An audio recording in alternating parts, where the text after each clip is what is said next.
everyone, I'm Albert Boris. Alright, I didn't think I could be more hyped than with Daisy Circuit, but oh my god, Rosalina's Ice World!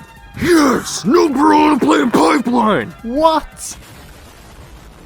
Alright, if it wasn't obvious enough by the title of this video, Wave 6 of the Mario Kart 8 Deluxe Booster Course Pass just got announced yesterday, at long last. After almost 2 years, the final wave is racing in on November 9th next week. Man, Nintendo is on a roll. First Super Mario Bros. Wonder, then Mario Party 3, WarioWare, and now this too. And it's not even been a month. I'm frankly speechless.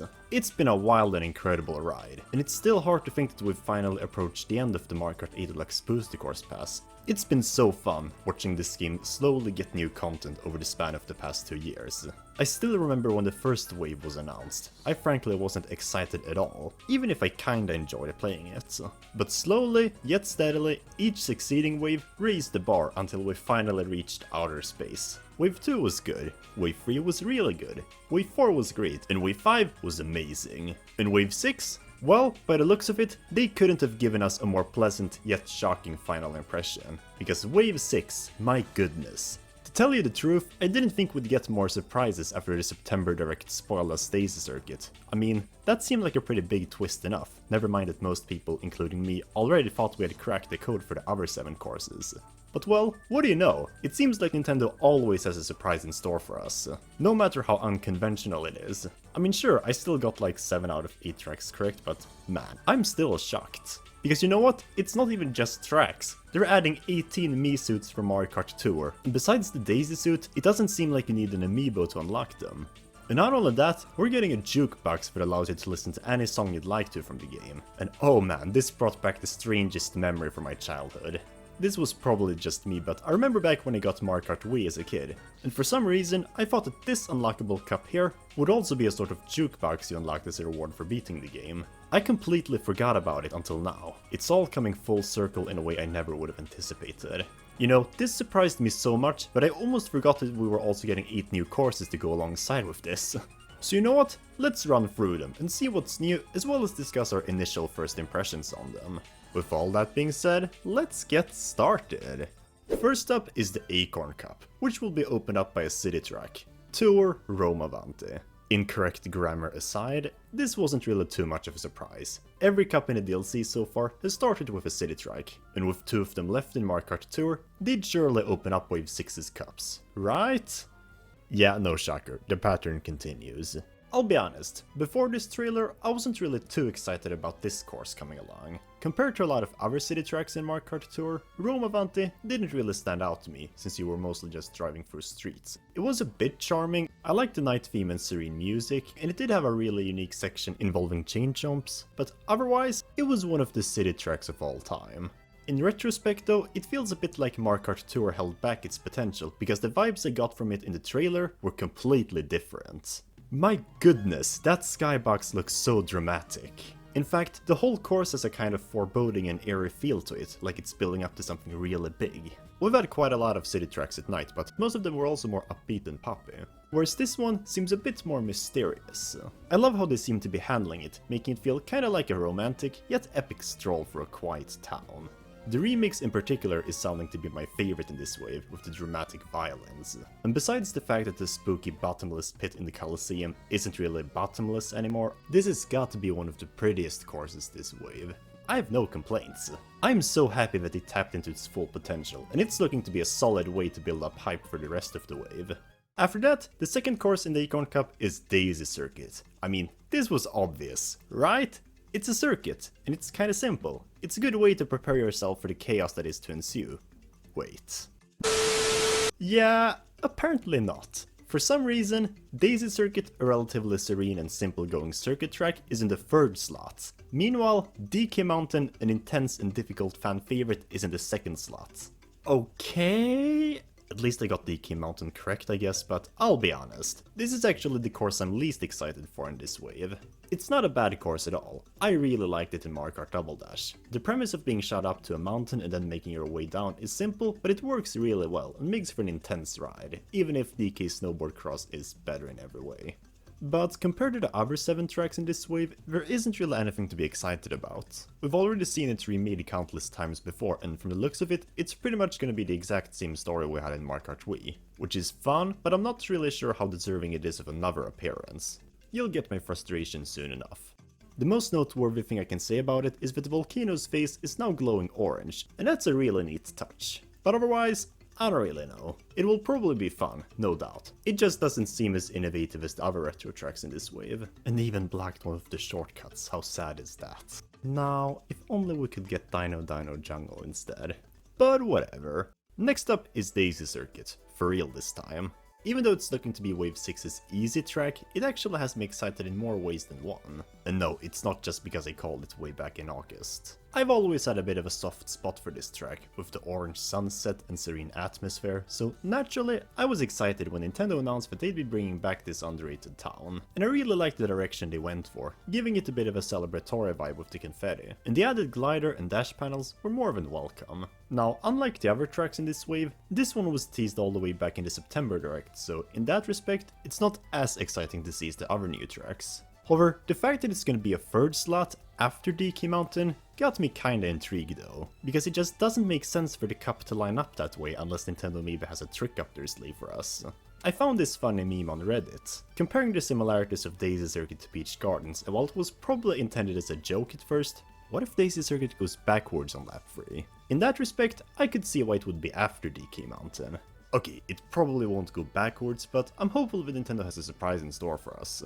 Of course, Daisy Circuit being a third slot could have also just been to separate it from Rome, so we didn't have 2 town courses back to back, but honestly, they're really not that similar, so I hope that wasn't why. But regardless, even if Daisy Circuit might feel off as a third slot, the Acorn Cup will hopefully get back on track with its final course, Deep Moray Trench. No, wait, Piranha Plant Cove. Nintendo, please change its name. But yeah, this edition probably wasn't too unexpected either.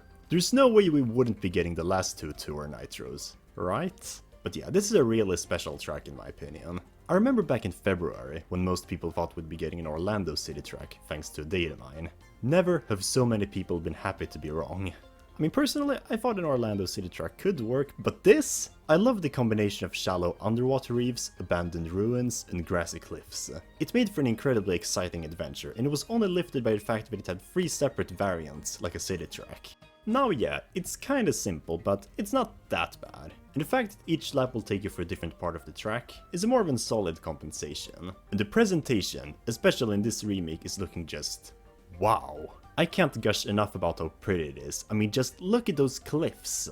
The new remix seems kinda uninspired, but hey, don't fix what's not broken. Even though the Luftteg Orb fixed it perfectly, but whatever. I can't wait to see how they handle the other Piranha Plant Nitro in this wave. But yeah, it seems like it will be a solid send-off to the Acorn Cup with its multiple routes and serene adventure vibes. And speaking of finales, next up is the Spinny Cup. It's spiny, not spinny. Wait, what? The Spiny Cup is up next, and this is where it's gonna get spicy. This is the final cup of the entire Mario Kart 8 Deluxe Booster Course Pass. It feels so weird that we actually know what it's gonna be like. For so long, we've probably romanticized it as the ultimate challenge, the perfect conclusion to not just the Boost Course Pass, but arguably the whole game. Will it be that? Well, maybe. From the looks of it, it's definitely gonna be the more difficult and chaotic counterpart to the more calm and collected Acorn Cup tracks, and that's already clear with the city course, Madrid Drive. Unlike Rome Avanti, this one I actually really loved in Mario Kart Tour. I loved how many dynamic elements there were, I loved how climactic the music was, and I loved how varied the locations were. I mean, you had a giant football stadium with Goombas kicking a ball. It even had additional music variants like Singapore. I was a bit worried that this track would get ruined in 8 Deluxe, just because of how many unique stage hazards there are. We've already seen that with Bangkok Rush, where they removed the Inky Piranha plants. But surprisingly, it seems like it's all there. The Goombas are still playing in the stadium, and now there's even speed boosts in it. The Twomps are still in the market, and the Wigglers will actually be asleep at first, before they wake up on lap 3 presumably. And yet, I'm not all that excited for some reason. I'm not really sure how to feel about the new remix. It's not bad, but it doesn't really hit the same way as the original song did. And visually, I guess it could be a bit better. Like, this screenshot makes me kinda uncomfortable. I'll probably really enjoy this track regardless though, because gameplay wise, not only did they keep everything, but they even improved what we had. Okay, the womps are gone, but almost everything. Even if, surprisingly enough, I'm more hyped for Rome this time. But of course, if you truly want your final cup to feel special, you gotta have an obligatory Bowser Castle and Rainbow Road, of course. It's been tradition since Mario Kart Super Circuit, which by the way is an underrated gem. But needless to say, the Spinny Cup continues this tradition in the form of SNES Bowser Castle Free and Wii Rainbow Road. Yes, the penultimate slot of the entire Booster Course Pass is a SNES track. I guess it was kinda obvious in hindsight, since it's the only retro Bowser Castle in the whole game, but honestly, it's not quite as outrageous as it would seem to be. SNES Bowser Castle Free seemed like any other SNES track at first, until Mario Kart Tour decided to give it the honor of being the only SNES remaster with a significant makeover. I mean, this speaks for itself. It's still kinda simple in its layout, but that didn't stop its presentation in 8 Deluxe from being absolutely wild. Like some of the other Wave 6 tracks, it's absolutely gorgeous. I love how textured the castle is, and I love how the whole track is illuminated by the orange lava. They even added some thwomps and turned this into an anti-gravity section. And speaking of which, my goodness do the thwomps look scarily realistic.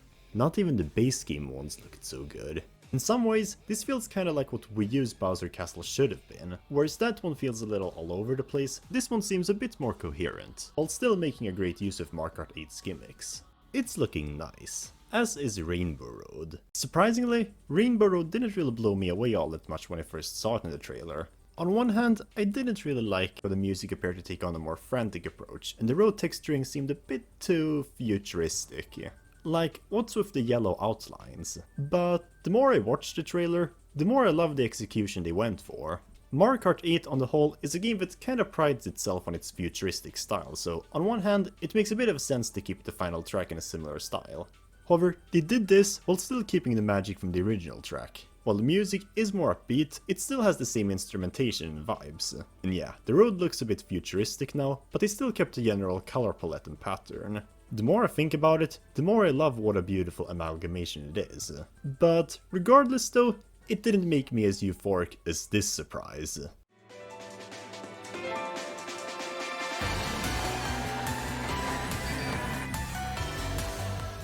3DS Rosalina's Ice World.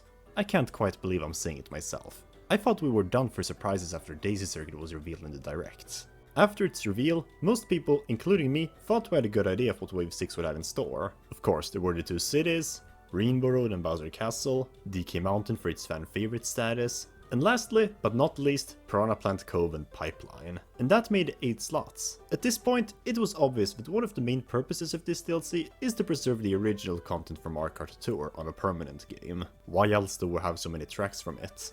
And yet, we got another curveball track. And it's actually the course I wanted the most out of any track to be in Wave 6. It's funny. I didn't really like this track growing up, but over time I've really come to appreciate its melancholy and frigid vibes, and I've long been thinking about how amazingly emotional a remix could sound. And well, they did not disappoint. I remember back in August when I discussed what a potential curveball track could be in this wave. I ended up going with Daisy Circuit, but I also remember lifting Rosalina's Ice World as another likely candidate for the winter theming and half-pipe potential.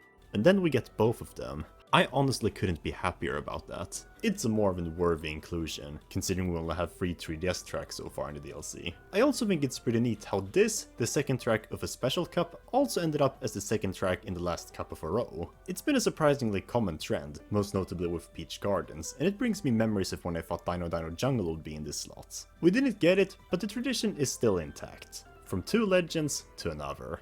But wait, now you might be wondering, where's Piranha Plant Pipeline? Yeah, that's the most mind-boggling thing to comprehend. Daisy Circuit can be after DK Mountain for all I care, but this? I'm not even sure what to say. Nintendo, you give us all of the 14 city tracks, as well as 6 of the nitros. You had one more. One more! What? You were supposed to preserve the tour nitros, not leave them in darkness. Was it too similar to Piranha Plant Pipeway? Yeah, it was, but that's the base game. Would it be too repetitive to have 2 tracks named after piranha plants in this wave? Then they could have given it a different title, because they played nothing alike, or put it in different waves. And it's not like it wasn't planned at first. there was all the reason to anticipate its arrival thanks to data mines. What happened to Piranha Plant Pipeline? Well, maybe they wanted to save at least one Nitro for the next mainline Mario Kart game, but here's what I believe happened. It was planned. It was data mined, it even got so far into production that it ended up getting finished for Mario Kart Tour. But then, when they were recreating it for 8 Deluxe, they found out that it may have been too janky, but by the time they realized it, it was too late to make another track. And so, they hastily scrambled together a remaster for Rosalina's Ice World, which already had a remake in Tour. It's a special cup track, it's difficult, and the winter theming is appropriate for Wave 6. It was the perfect compensation. I guess this would also explain why it doesn't look as realistic as some of the other Wave 6 tracks, and I'm not saying that as an insult. I think this track looks really pretty, but I feel like it lacks some of the attention to detail the other tracks got, especially compared to Deep Moray Trench. In the end though, I'm kinda conflicted on how to feel about this. I mean, on one hand, I guess I'm happy that it's Pipeline that got cut and not Cove. That track's presentation is too good to miss out on. Pipeline's theming is kinda forgettable, with generic hills and visually boring pipes, but that's no reason to discard it, and in spite of it, it offers some really tight gameplay with lots of set pieces and even a surprisingly varied split path. I'm kinda sad that they just tossed it aside, but on another hand, if we did get it, we most likely would have missed out on Rosalina's Ice World, which in my opinion is an even better track. You know what? They should have tossed the DK Mountain instead. This is the only reason I'm not too sure about whether we'll get a second booster course pass or not, but yeah. Overall, I couldn't be more excited for Wave 6. What I initially thought would be a kind of forgettable wrap-up of the box is looking to be the ending we didn't deserve but needed for Mario Kart 8 Deluxe. It's hard to believe that over the span of 2 years, Mario Kart 8 Deluxe effectively doubled its content with 48 new tracks, 8 new characters, 18 more Mii Suits, and even a bunch of other neat things like custom items and such. It's just building up to be a really beautiful ending. I'm still a bit bummed that we're not getting Pipeline, but hey, you can't get everything, I suppose. Maybe in the next Mario Kart. But overall, that's all I had to say about the new trailer for Wave 6. If I had to rank the tracks based on how hyped I am for them, this is it. But what are your thoughts? Did you agree with me or not? If you enjoyed this video, then make sure to like, share and subscribe to my channel as I talk about everything Mario related. With all that being said, I'm signing off. Until next time.